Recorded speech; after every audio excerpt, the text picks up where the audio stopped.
was a very, like I said, enjoyed your speech a lot, is Mr. Scott Flagg, and the title of his speech is Finding Your Why, and he's undercover Delta Force, so be careful what you say, because when he sees you, he won't speak to you because he's like, so, once again, Mr. Scott Flagg.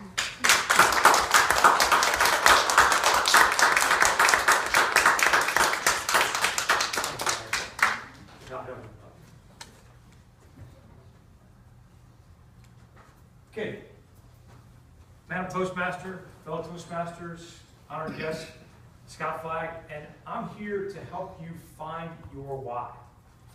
What I'm going to talk to you today about is based on writing by a gentleman named Simon Sinek, S-I-N-E-K. So Simon Sinek has written a couple of books. One of them is titled Leaders Eat Last. Another one is titled Start With Why. And the point of this is, it doesn't matter what you do. It matters why. Take a second and think about how long it would take you to answer a very simple question. If I asked you, what do you do? How long would it take you to answer that question? You'd do it off the top of your head. Now, if I asked you, why do you do that? You'd probably pause for a second, and there's probably 3 or 4 reasons why. Got to have a job to make money, feed the kids. Those are all what? That's not why. What I want to encourage you to do today is think about why you do things. And if you start with why, everything flows from that. Successful jobs, successful companies have a clarity and a discipline about why they do things. When we know our why, we know exactly what we should be doing. So Simon Sinek uses a principle called the golden circle. I'm going to use a little visual aids here, and I'm going to draw a circle. So on the outside of that circle is your what. Okay?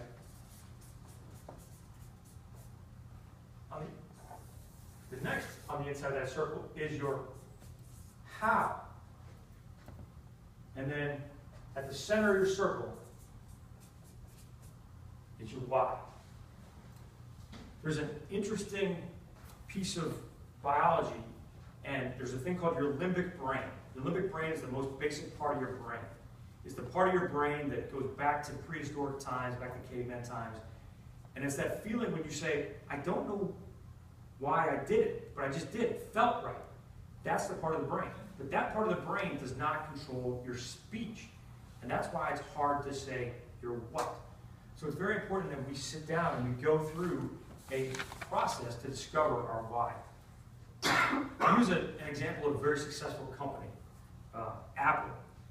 Most people would say Apple is a very successful company. It's one of those companies like Harley Davidson.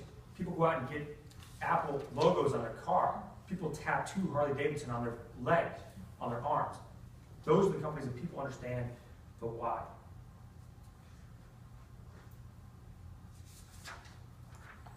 So, for example, if Apple marketed the way that most people think, and they talk about the what, Apple would say, we make great computers. That's the what. How? They're beautifully designed, they're easy to use, they're simple, and they're user-friendly. Why? Want to buy one? Doesn't really get anywhere. Now, if you look at what Apple actually does, they start with the why. They start right here in the center. And so Apple will tell you everything we do, we believe in challenging the status quo. We believe in thinking differently. It starts there. We challenge the status quo, and we believe in thinking differently. How? How do they do that? The way we challenge the status quo is we make our products beautifully designed, simple to use, and user-friendly. We just happen to make great computers. Want to buy one? So you get the difference. It starts with the why. So people don't buy what you do. They buy why you do it. For example, take Dell. So Dell made an MP3 player. How many of you bought one? Why would you buy an MP3 player from a computer company? You bought one from Apple, didn't you? Apple's a computer company. Why did you buy one from Apple? Because you wanted to be part of that experience. This resonates with me as a military retiree, because in the military they will teach you something. The first thing you need to do is get your commander's intent. If you know what the commander wants to do, then everything goes wrong. Say the task is take that hill. Well, if they destroy the hill's not there anymore. What do? Okay? But if you knew that what was beyond that hill was important, and the reason to do that was to prevent starvation in that area, then you would know kind of where to go. But it's all about the why. It's not about the what.